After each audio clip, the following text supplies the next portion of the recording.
Chapter 1: An Introduction to Prosocial Behavior. Consider the following short vignettes as we set the stage for our consideration of prosocial behavior. On September 11, 2001, 4 commercial airliners were hijacked by terrorists. 2 were flown into the towers of the 110-story World Trade Center in Lower Manhattan. A third was flown into the Pentagon outside of Washington, D.C., and the fourth crashed into a farm field in Pennsylvania. More than 3,000 people were killed as the result of the terrorists' actions. Within this horrendous tragedy, evidence of incredibly heroic prosocial acts by hundreds of people from all walks of life can be found. Trained professionals, police officers, firefighters, paramedics, and people in the buildings attacked risked their lives as they tried to rescue survivors of these attacks. New York policewoman Maura Smith helped people out of one of the Twin Towers and then went back in to help more people. She was killed when the building collapsed. Other ordinary citizens simply rose to the occasion. Brian Clark, a vice president for a brokerage firm, heard someone call for help as he struggled down the stairway and found Stanley Premnath trapped behind a pile of heavy debris. As Premnath jumped, Clark grabbed his collar and lifted him to safety. Together they made their way down the stairway to safety, leaving the building only 5 minutes before it collapsed. Hurricane Katrina struck the coastal areas of Alabama, Mississippi, and Louisiana on Monday morning, August 29, 2005, making landfall just east of New Orleans. Thousands of homes and businesses along the coast of the Gulf of Mexico were simply swept away when a 25-foot storm surge came ashore. Approximately 1.5 million people had left the affected area in anticipation of the storm, but over 100,000 people remained in the city of New Orleans itself when the hurricane hit. When the levees holding back the waters of the Mississippi River and Lake Pontchartrain failed, the city did not have the means to provide the basic resources for food, water, medical care, and safe housing for those in dire need. Those who had remained behind then had to be evacuated from the city and taken to relocation centers and shelters in the surrounding states and throughout the country.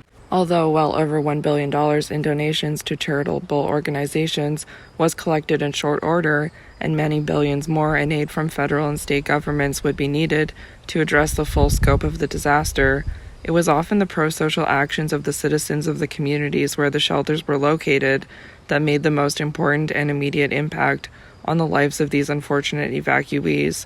After brief stays in the shelters, families were often moved to vacant apartments or rental houses made available by local owners, and some families were invited to stay in private homes. Clothing for those who had lost everything was donated and distributed free of charge. Doctors and other health professionals volunteered their time and expertise to provide care.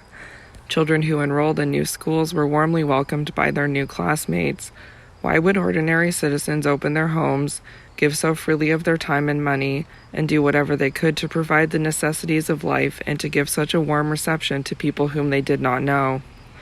Era Watson Walker was born in 1911 and grew up in the hills of rural Arkansas. When she was young, her mother would do volunteer work at their church, and Era thought that she had an angel for a mother, the best person I ever knew. As an adult, Era has had a full life, raising 2 adopted daughters while teaching 5th graders for 30 years. She also taught Sunday school and was a Girl Scout leader. When she retired from teaching in 1971 at age 60 to take care of the 3 children she adopted from one of her daughters, she began to fill her free time with some volunteer work. After the death of her husband of nearly 60 years in 1988, Era tried to volunteer somewhere each day. At age 93, she decided to cut back a little and stopped working at the Art Center of the Ozarks and the Jones Center for Families, but she still volunteers in the office of her church over the lunch hour on Wednesdays. She serves as a counselor for clients who come to the Bread of Life pantry on Thursdays, and on Fridays she is the receptionist for the Shiloh Museum of Ozark History. For her many years of work, Era was given the Volunteer of the Year award by the local United Way Foundation. She says she volunteers because she just likes working with and for people, and that she didn't even think about getting a prize for it. She has given thousands of hours to benefit the lives of others, continuing a family tradition of volunteering. Era says she thinks there is a little bit of mama in me. No one would disagree. Luis Soto is a volunteer who literally gives of himself. He gives blood. From 1958 until 1988, Lewis gave 23 gallons of blood, 1 pint at a time, to help people who he did not know and would never see, and he helped them to stay alive. He began his quest toward a personal goal of giving 35 gallons of blood in 1954 when he heard about a person who suffered from hemophilia and needed many units of blood each year to survive. Soto has been recognized by the Red Cross for giving blood in every city and town in his home state of Connecticut that had held a blood drive. He is trying to donate blood in the capital of each state in the Union, and he thinks nothing of driving thousands of miles from his home to make a donation. His family celebrates the 17th birthday of each child. He has 11 children. By visiting the Red Cross blood donation station, and the family forms caravans to drive around the country to give blood when a need may arise. Obviously, the organizers with the Red Cross know about Lewis and his commitment, and they will occasionally make specific requests for his help. We've got a child who needs 20 pints of blood. Do you want to take a ride? Who can say how many more gallons he may have given by now? On the day after Christmas, December 26, 2004, a massive tsunami raced across the Indian Ocean from the site of a tremendous underwater earthquake. The water piled up as it approached the shore, and the tsunami wave rose to 80 to 100 feet along the hardest hit areas nearest to the origin of the quake. An estimated 300,000 people were killed. The people of the world responded to this disaster in prosocial ways, with governments, relief organizations, and individuals pledging billions of dollars for aid. Military units from countries around the world took food, water, and medical supplies to those most in need and ferried out the injured for medical attention. Volunteers from non-governmental organizations such as the Red Cross, Red Crescent, and others contributed logistical expertise and person power to the relief efforts. The massive outpouring of help and the volunteers who did their part to coordinate the relief efforts corresponded to the massive scope of the disaster. Rwanda is a country in East Central Africa, inhabited by people from two major tribes, the Hutu and the Tutsi. They speak the same language, have a history of intermarriage, and share many cultural beliefs and values, but when Belgium controlled the country, they favored the Tutsis over the more numerous Hutu, who were generally seen as less sophisticated agricultural people in comparison to the cattle-owning Tutsi elite. But when Rwanda became an independent country in 1962, the Hutus took power.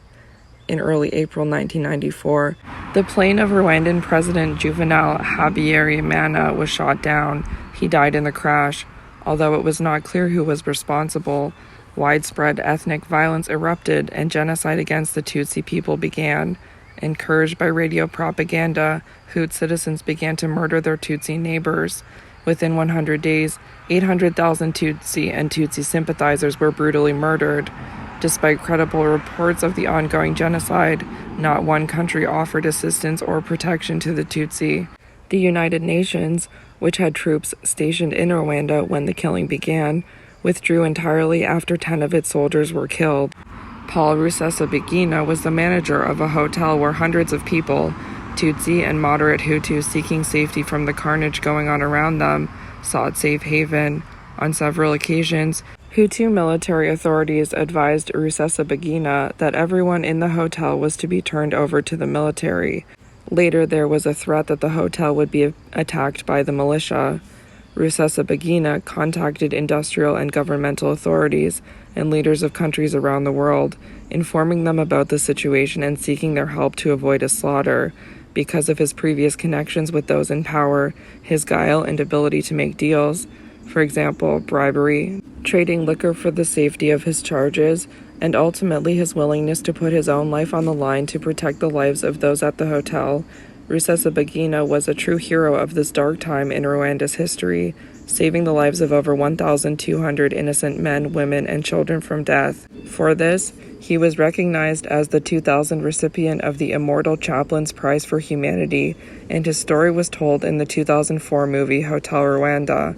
In February 2005, the New England Patriots defeated the Philadelphia Eagles 24-21 in Super Bowl 39 to win their third NFL championship in the past 4 years.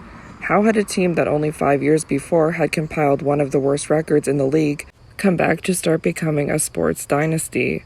One of the keys to success for the Patriots was an emphasis on the team, a group of individuals who are willing to work and make sacrifices together to achieve something larger than what the individual pieces might suggest would be possible. As Gestalt psychologists would say, they make the whole greater than the sum of its parts. Consider the statements of their head coach, Bill Belichick. The strength of the wolf is the pack. On a football team, it's not the strength of the individual player, but the strength of the unit and how they all function together. To a social psychologist, what Belichick is really saying is that success comes when the members of the team cooperate with one another. The players had confidence in their teammates. They trusted each other and believed that their sacrifices would be reciprocated. Cooperation as a prosocial action leads to success for the group, and everyone shares in the bounty. You may have never done anything as heroic or dramatic as Policewoman Smith and Mr. Clark. You almost certainly have not given 20-plus gallons of blood to the Red Cross or provided safety for refugees avoiding genocide, and the chances are slim that you have ever been on an NFL championship team. However, you certainly have performed numerous helpful acts for others. You may have donated money or clothing to the relief efforts for the victims of Hurricane Katrina. You may not have volunteered to leave your job to go to a disaster area to help unfortunate victims rebuild homes or repair, but, like Era Walker, you may have distributed food at a local food pantry or homeless shelter. You may have been on a sports team that won the local league or high school conference championship, and you have probably worked on a group project that was especially good because everyone had done their fair share and made some sacrifices to make the project a success. Each of these actions is an example of a prosocial behavior, that is, behavior that benefits others. Our book is about people contributing to the well-being of others, how, when, and why they do it. As the vignettes demonstrate, prosocial actions may be given under many different guises, and a person may offer assistance to others for many different reasons. Our goal in this book is to explore the variety of ways that prosocial actions are performed and the many reasons why people benefit each other. Prosocial behavior involves interactions between a benefactor or helper and someone being helped. Thus, we also consider helping from the points of view of both the person giving assistance and the person receiving the help. In addition, we consider recipients of help as active participants in the transaction. How they behave and what they say have substantial impact on whether they will receive assistance. We do this by asking a number of questions about prosocial behaviors. At first glance, it may appear that the questions about prosocial actions may have some pretty obvious answers, and that common sense is all that is needed to understand prosocial behavior. However, common sense does not always provide correct answers to questions about helping and being helped. Consider the following situation. It is early evening, and you are walking home from class. As you round a corner, you twist your ankle on the uneven pavement. You go down in a heap on the empty sidewalk and cannot get up. You are in intense pain, your ankle is badly sprained and may even be broken. As you lie there, you hear the voices of people in an apartment building across the street. If you hope to be helped, would you rather have a single person or 20 people know about your plight? It seems so clear that when there are more people available to help, there should be a better chance of being helped. After all, conventional wisdom and common sense tell us that there's safety in numbers. Social psychologists, however, often find that such conventional wisdom sometimes lets us down. In many situations such as this one, the likelihood that any one person will help goes down as the number of people present goes up. Although you still may get help from at least one of the many people around you, the chance of any one of them helping is reduced. We examine this issue in detail in Chapter 3. Consider another situation. During the Depression of the 1930s, banks were not regulated by the federal government, so there was no insurance on people's deposits. Imagine that you lived in a small town with only one bank during the Depression, and the rumor began to spread that your bank was going to fail. The bank officers assure you and the other customers that everything will be fine. They tell you that everyone's money will be safe if everyone is just patient and allows the bank to deal with a short-term problem. For the town as a whole to survive, it is absolutely essential that the bank continue to operate. But you have your entire savings in that bank. Do you trust the bank? Let your account remain and help save the town? Do you rush to withdraw your money, even if your actions might contribute to a run on the bank and cause it to fail? In the long run, some faith in the bank would be the best course of action for everyone involved. You would have your money, the bank would remain in business, and the town would survive. But, as was seen during the Depression when thousands of banks failed, people will often do what is best for themselves personally in the short run, giving little thought to the impact on the collective good. What would you have done? This example represents a form of prosocial behavior that moves beyond one person helping another to situations in which many people acting together, in this case everyone leaving their money in the bank, might provide benefits for the group, in this case saving the bank and the town. Groups acting in concert can often accomplish what individuals acting in the pursuit of their own self-interest cannot. However, groups must depend on the combined efforts and actions of each of their members. In some cases, if even a single member does not work with others in a coordinated effort, the group may fail. Many examples of cooperation in which everyone helps each other can also be found, and we consider cooperation within and between groups when we get to Chapter 8. Or how about this situation? You are a new student at a university and are having terrible difficulty with a math class, but two people who sit near you are sailing through the class and seem to know and be liked by all the other students in the course. The class is given a homework assignment that counts for 10% of your grade, and you have no idea how to do it. Each of these students realizes that you are lost and decides to offer you some help. One says, "Don't worry, I'll solve the problems and then let you copy my answers." The other one says, "Don't worry, I'll show you how to solve the problems if you will help me move my new computer equipment into my room." There is no way the instructor could ever find out how either of the people helped you, and you are pretty desperate. Which offer would you accept? Well, it turns out that most people would choose the second one, even though it requires much more time and effort. We discuss why in Chapter 7 and 8. Not all of the correct answers to questions about prosocial actions are counterintuitive, but we often find that our basic assumptions about prosocial behavior will rarely be correct in all circumstances. By recognizing the limits of common sense and conventional wisdom, and the value of empirical research findings, we can understand prosocial behavior more fully. Understanding prosocial behavior, a common concern. Why should we be concerned with prosocial behavior in the first place? Are people really interested in this topic? One indirect but valid way of determining what is important to members of a society or culture is to simply look at what they talk and write about. Using this approach, there is abundant evidence that people have, indeed, been interested in trying to understand the nature of prosocial behavior for a long time. Furthermore, this interest has not been restricted to just one culture or to one period in the history of humanity. The multiple perspectives that have been used by others to understand prosocial behavior may help us to recognize some common and enduring themes that can contribute to our understanding of this topic. To gain these insights, we consider stories illustrating prosocial behavior that come from various cultures, writings from diverse religions, and ideas of major philosophers. Folktales and parables about prosocial behavior. Folktales, legends, and parables can provide insights into the themes that are of common concern to members of a culture and the lessons of life that are considered valuable enough to be passed on from generation to generation. Because prosocial behavior may have an adaptive value in increasing the chances of an individual's, group's, or in culture's survival, it is not surprising that the stories and folklore of many cultures stress the value of helping one another and the trouble that results from being selfish and greedy. The following stories illustrate the fundamental importance of reciprocal helping and heroism. One of the most explicit tales of the value of prosocial action comes from African American culture. The story of Spreading Fingers of Friendship is intended to clearly show the tangible benefits of prosocial action. It provides a vivid contrast between the consequences of selfishness and caring. This tale of Bayua and his wives also reflects the strong sense of communalism and duty to one's social group that pervades African cultures. Other folktales take a different approach to prosocial behavior.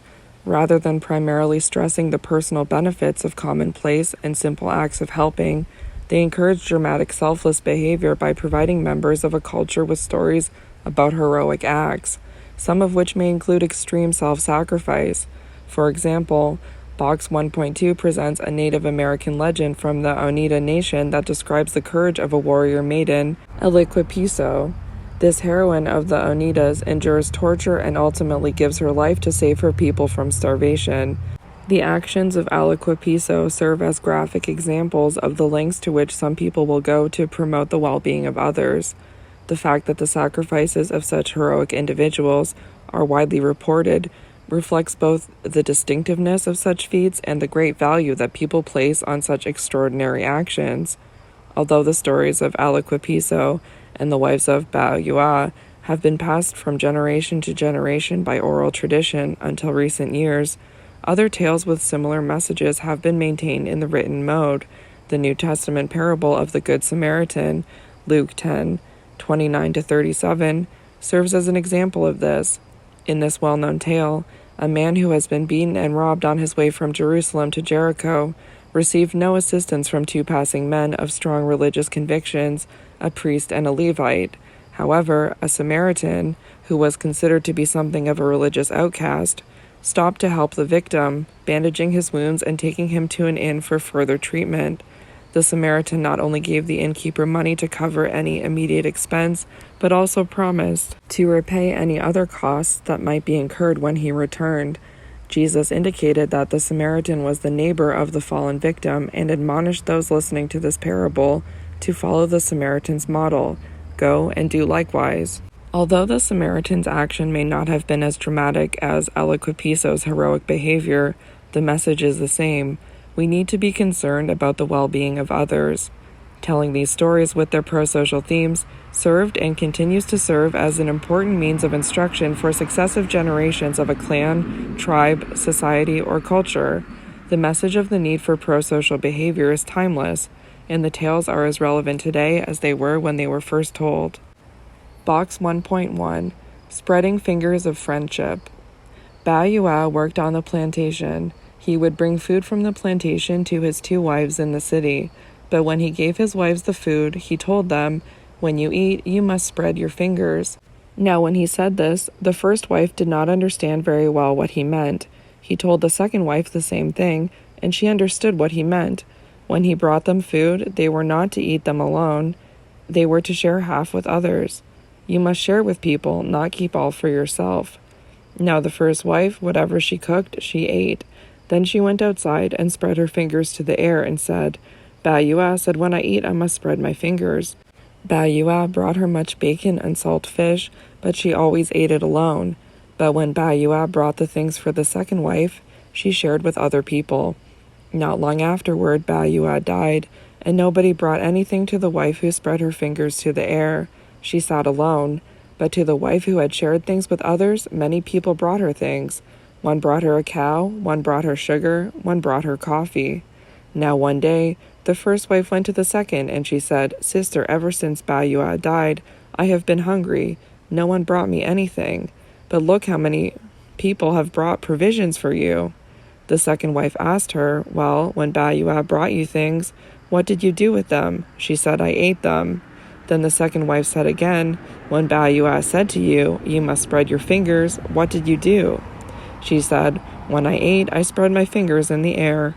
The second wife laughed and said, "Well then, the air must bring you things because you spread your fingers for the air. For myself, the same people to whom I gave food now bring me things in return." Box 1.2 The Warrior Maiden. Long ago, in the days before the white man came to this continent, the Oneida people were beset by their old enemies, the Mingos. The villages of the Oneida lay deserted, their fields untended, the ruins of their homes blackened. The men had taken the women, the old people, the young boys and girls into the deep forest, hiding them in secret places among rocks, in caves, and on desolate mountains.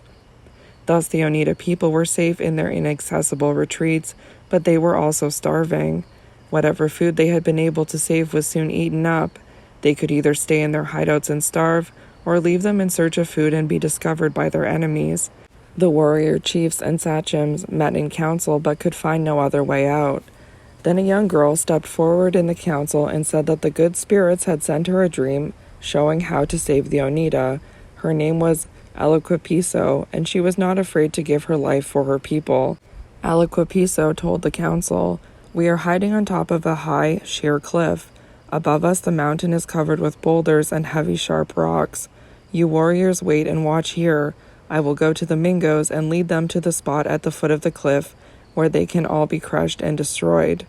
During the night, the girl went down from the heights into the forest below by way of a secret path. In the morning, Mingo scouts found her wandering through the woods as if lost. They took her to the burned and abandoned village where she had once lived, for this was now their camp. They brought her before their warrior chief. "Show us the way to the place where your people are hiding," he commanded. "If you do this, we shall adopt you into our tribe. If you refuse, you will be tortured at the stake." "I will not show you the way," answered Aliquipiso. The Mingos tied her to a blackened tree stump and tortured her with fire, as was their custom. Even the wild Mingos were astonished at the courage with which the girl endured it. At last, Aliquipiso pretended to weaken under the pain. "Don't hurt me anymore," she cried. "I'll show you the way."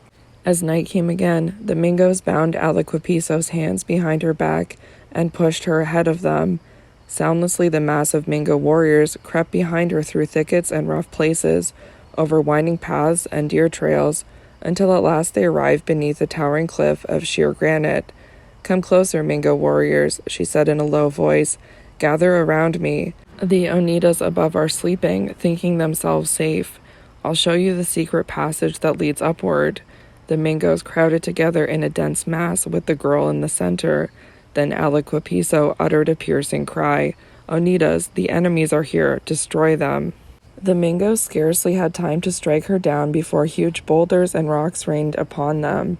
There was no escape.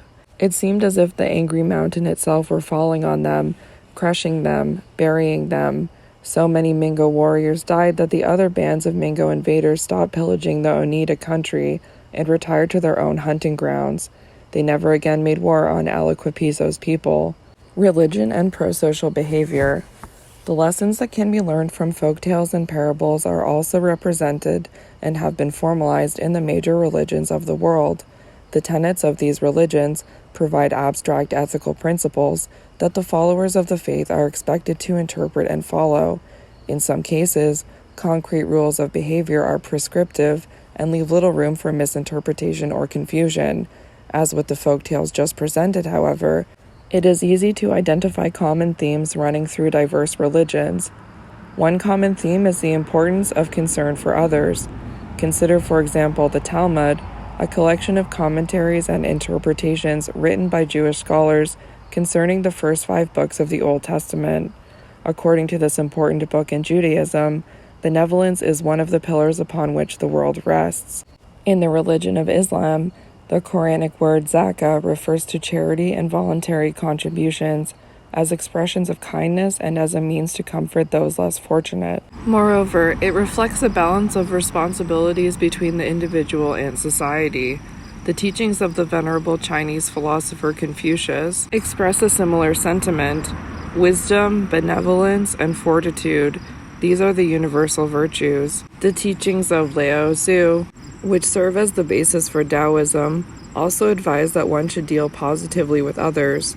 Part of Lao Tzu's description of a good person includes the prescriptions to help others in their straits, to rescue them from their perils.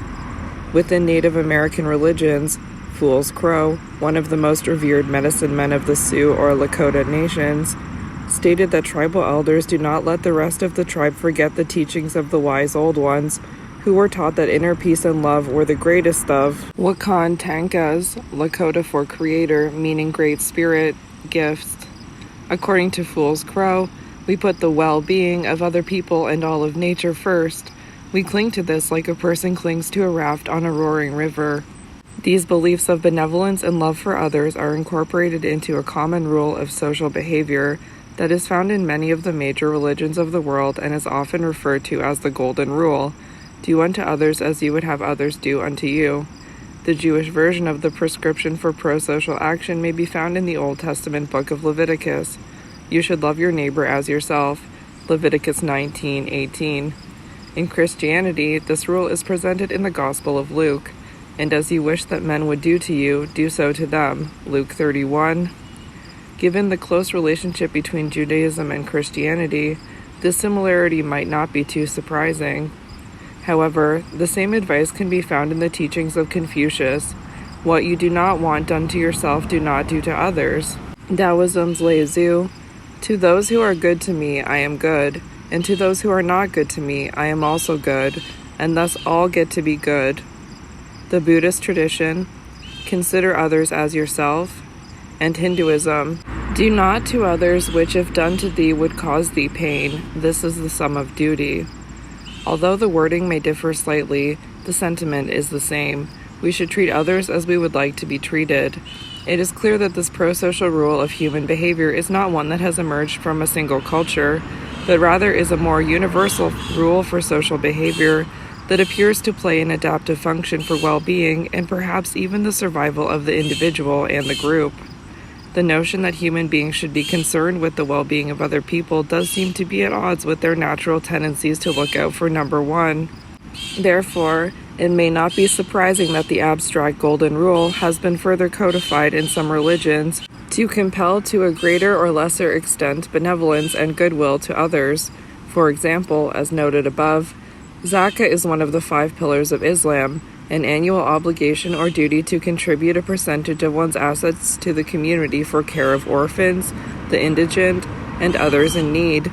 Many Christian denominations prescribe, or at least recommend, that their members tithe or give 10% of their income to support the activities of the church. Of course, the fact that such specific prescriptions for prosocial behavior are needed does reinforce the notion that there is a natural tendency for people to behave selfishly. Laws, whether civil or religious, typically emerge because there are problems that need to be solved or behaviors that need to be changed. Societies do not typically pass laws to reinforce and endorse appropriate behaviors that are already being displayed. When social institutions such as religions find it necessary to establish explicit rules to ensure desirable behaviors, one can reasonably surmise that people are not spontaneously conforming to the highest moral and social standards.